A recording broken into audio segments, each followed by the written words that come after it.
Hello, it's me again at Shy Notebooks. Today I'm going to be doing a review video on books by Lockhart. I've only read 2 books by her, We Were Liars and The Incredible History of Frankie LANDAU-BANKS. Primarily this review is going to be over We Were Liars. Let's start off with the fact that I am primarily a supernatural, fantasy, sci-fi type reader. Now, I think those type of books, I mean obviously they're my favorite, but they do draw me out of focusing too much on the characters. But lately that I've been reading contemporaries, I'm starting to realize that I like that they draw me more into the characters and what's happening with them. Now, We Were Liars is a relatively popular book, but despite that, it seems like a lot of reviewers seem that it could be drawn out or even predictable, which seems a little bit crazy because I tried to predict it and it didn't work out. But it really drew an emotional response out of me, as in I ugly cried a lot, and I would find myself thinking about this days later, and then I would just start crying all over again just thinking about these characters. So do you understand? This book really needs to be reviewed. You guys, look at that dog. That is the best dog I have ever drawn in my entire life. The Liars cover 4 young people in their private island off the East Coast. The Liars consist of mostly 3 cousins, Cadence, Johnny, and Mirren. And along comes this person called Gat. Cadence is a narrator. She describes Gat as contemplation and enthusiasm and ambition and strong coffee. The 3 cousins, they call themselves Liars, you know, it's just kind of like this group thing that they're doing. They're super cool or whatever. So the Liars are sons and daughters of 3 main sisters. And of course there's the main grandpa king, I guess, of the island. So he owns the island. The sisters kind of own these little family houses on the side, and they are very, very well off. The main mulligan, I guess, of this story is that the summer that Cadence turns 15, something happens to her. We're not sure what. It kind of goes into the post-accident phase, and she has complete amnesia, so she doesn't know what's going on. 2 years later, she comes back to the island. The cousins now are a little bit standoffish with her.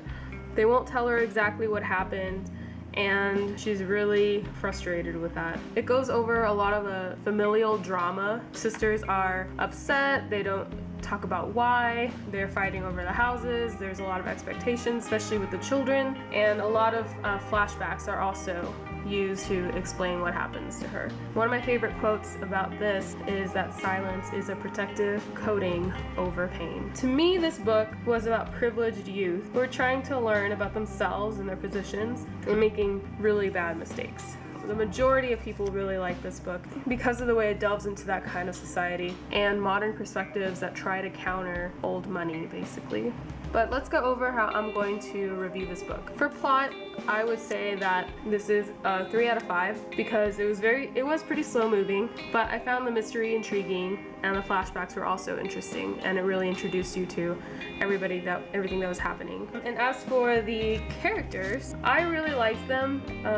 They were youthful and frustrating and beautiful at some point. So I also give this 3 out of 5 stars because I do agree that it's a short book and it could have gone into more character depth if it wanted to, but I thought it was fine. World building / atmosphere. It's a very modern setting, so world building isn't too intense. I did get a good feel for the island and the type of wealth that they're in. I used to go to a lake house with a family friend, and I could easily imagine being there while I was reading this book. For this, I also give this 3 out of 5. This is my favorite topic, pretty words. I don't remember this being particularly pretty, but while I was looking over and reviewing the book, because it's been about a year since I read it, to be honest, they would bring out quotes like, she was sugar and rain and curiosity. I do like that kind of writing, but like I said, it wasn't very notable. So for me, I would also give this 3 out of 5 stars. So overall, guess what? It's still 3 out of 5 stars. But like I said, this book was just very impactful.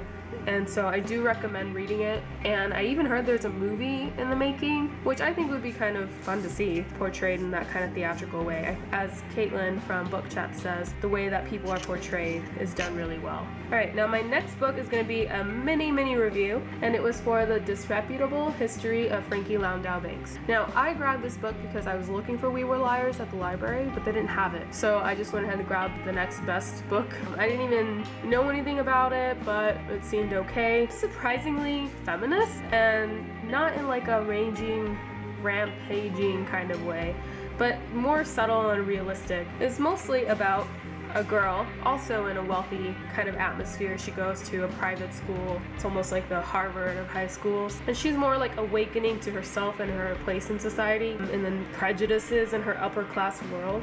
The plot of this for heist type stuff was underwhelming, but I really appreciated the emotional journey and just like the quiet but still impactful thoughts and realizations that Frankie had. For this book, I also give it a 3 out of 5 stars. This is my review for Lockhart books. There are 2 of them that I read. I really liked them. I think they were just like strangely powerful stories. So if you're interested in that, I would recommend you pick them up. And also so that you can cry with me. I need to talk to people about We Were Liars. So please read We Were Liars. Okay, thanks.